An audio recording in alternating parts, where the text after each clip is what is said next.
तुम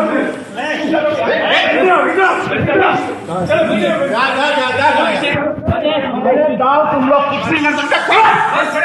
खोलो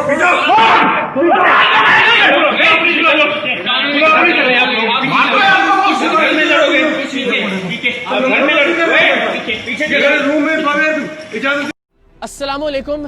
ये वीडियो मैं ज़मीन पर बैठकर इसलिए रिकॉर्ड करवा रहा हूँ कि ये मेरा एहतजाज है इस मुल्क के निज़ाम के ख़िलाफ़, और ये मेरा कानूनी और आईनी हक है कि अगर मुझे लगता है कि मुझे मार दिया जाएगा या मेरी टीम को किसी तरह का कोई नुकसान पहुँचा दिया जाएगा तो मैं कातिलों को पेशगी नामजद कर सकूँ, और मैं नामजद करने जा रहा हूँ।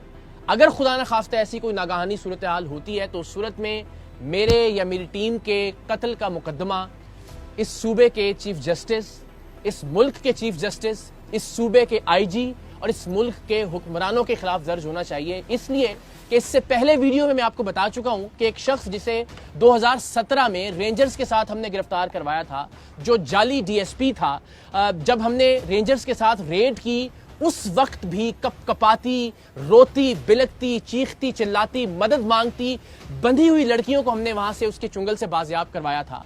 हमारे लोगों ने उसकी टीम में शामिल होकर उसकी खूंखार वारदातों को रिकॉर्ड किया था। हमने आपको दिखाया था कि किस तरह से वो मियाँ बीवी को लेकर आया था, दोनों को बरहना करके तशद्दुद का निशाना बनाया था, बीवी को अपने पास रखा था और शौहर को भेजा था कि वो अपनी बीवी के तावान के पैसे लाए और बीवी को वापस लेकर जाए। ये तमाम तर उसकी दहशत, उसकी वहशत, उसकी बर्बरियत हमने रिकॉर्ड की अपनी जान पर खेलकर। एक लहजे के लिए जो लोग कहते हैं ना जी फेक और प्लांटेड प्रोग्राम, जरा कोई एक लम्हे के लिए ये जुर्रत करे कि लोडेड पिस्टल्स के सामने आप उसके गैंग में शामिल होकर उसके खिलाफ खुफिया रिकॉर्डिंग कर रहे हो। अल्हम्दुलिल्लाह हमने वो किया, रेंजर्स के साथ इसे गिरफ्तार करवाया। अल्टीमेटली ये शख्स बाहर आ गया, और जो ये शख्स बाहर आया है उस पर कितनी FIR हैं जरा मुलाहिजा कीजिएगा। इसकी वालिदा आंटी शबनम, उन पर जो सिर्फ अभी पिछले 24 घंटे में हमने रिकॉर्ड हासिल किया उसके मुताबिक 5 FIRs हैं। 2013 में 2, 2014 में 1, 2015 में 1, 2016 में। इसी तरह जो शख्स जो हमने गिरफ्तार करवाया, जो जाली डीएसपी था और उसने अपने इर्द गिर्द जाली पुलिस बना रखी थी, उस पर सिर्फ अभी जो हमने 24 घंटे में इंफॉर्मेशन हासिल की 7 FIR हैं। कत्ल की, इक़दाम कत्ल की, मनशियात की, डकैती की, राहजनी की, गैर कानूनी असलहे की, अगवा बराए तावान की। और ये शख्स आज भी सुबह अदालत में धमकी दे के गया है कि मैं देख लूंगा टीम सरेआम को। आज पेशी थी और आज भी उसकी जमानत, जो अबूरी जमानत उसने हासिल की थी, वो कंटिन्यू हुई है और अगली तारीख पड़ गई है। आप अपने साथ साथ भी देखते रहेंगे, लेकिन मैं आपको जरा बताता भी रहता हूं। ये दरख्शां थाने में 2016 में इस पर दफा 324 के तहत मुकदमा दर्ज हुआ। ये वजी जिस जाली डीएसपी की मैं बात कर रहा हूं, 2013 में हमने तो 2016-17 में कार्रवाई की, 2013 से इस पर मुकदमात होते आ रहे हैं और ये शख्स बाहर है आज भी। 2013 में इस पर FIR दर्ज हुई। थाना सर सैयद में पुलिस की जाली वर्दी बरामद हुई, 170 और 171 दफात लगी। 292 दफा के तहत 2013 में एक और मुकदमा इस पर दर्ज हुआ, इसकी वालिदा आंटी शबनम पर दर्ज हुआ। फिर वजी पर 2016 में 10/5/2016 को एक और मुकदमा दर्ज हुआ, 170, 171 और दफा 34 के तहत थाना सर सैयद में। फिर 2/1/2016 को एक और मुकदमा इस पर दर्ज हुआ, 292, 294, 34, 371 A का। फिर वजी पर 2016 में 10/5/2016 को एक और मुकदमा दर्ज हुआ सिंध आर्म्स एक्ट के तहत, जिसमें एक पिस्टल 9mm बरामद हुई, 3 अदद लोडेड मैगजीन बरामद हुए इससे। फिर वजी साहब पर 2014 में एक और मुकदमा दर्ज हुआ जिसमें 1140 ग्राम चर्स बरामद हुई, और मेरी इल्म के मुताबिक 1000 ग्राम से ज्यादा पर सजाए मौत होती है। लेकिन ये साहब आज भी बाहर हैं और धमकियां दे रहे हैं। अगेन, धमकियों से डरने वाले नहीं, हर दूसरा आदमी इसी कैलिबर का हमने अल्हम्दुलिल्लाह बेनकाब किया है, और ये सारे के सारे हमारी जान के दर पे हैं। लेकिन चूंकि इसने कोशिश की अगवा करने की हमारी टीम के एक मेंबर को, उसकी CCTV फुटेज भी आप देख सकते हैं, हमने पिछली वीडियो में बताया भी, तो इसलिए जरा हम बेनकाब करना चाह रहे हैं इस मुल्क के सिस्टम को भी कि ये इतनी FIRों के बावजूद ये आदमी इस वक्त खुला फिर रहा है और धमकियां दे रहा है। 6/9/2014 को वजी साहब पर एक और FIR हुई, 394 और 34 तेपे के तहत। इस शख्स पर जाली डीएसपी वजी पर 2/1/2014 को एक और मुकदमा दर्ज हुआ सिंध आर्म्स एक्ट के तहत, जिसमें रिवॉल्वर 32 बोर 2 राउंड जिंदा यानी और बगैर लाइसेंस के ये बरामद हुए। से सारी आप अपने साथ अपनी स्क्रीन पर देख सकते हैं। 28/5/2015 को वजी पर एक और मुकदमा दर्ज हुआ, 342, 324, 355, 170, 171, 392, 34, 504, 337 ये दफात लगी इसके अंदर। फिर जनाब इसकी वालिदा पर, आंटी शबनम पर, जो कि बुनियादी तौर पर एक फहाशी का अड्डा चलाने का और मनशियात का अड्डा चलाने का काम करती हैं, 2014 में, ये नई एफआईआर नहीं है, 2013 से ऑनवर्ड्स की एफआईआर आपको दिखा रहे हैं, 1595 ग्राम चर्च बरामद हुई 2014 में। ये एफआईआर आप स्क्रीन पर देख सकते हैं। फिर जनाब एक और मुकदमा दर्ज हुआ और उसकी तारीख है 15/3/2020। ये थाना सर सैयद सेंट्रल में दर्ज हुआ और इसमें 371, 372 तेपे, 34 तेपे ये सारी दफात लगी। ये वो हैं जो अभी हम हासिल कर सके रिकॉर्ड।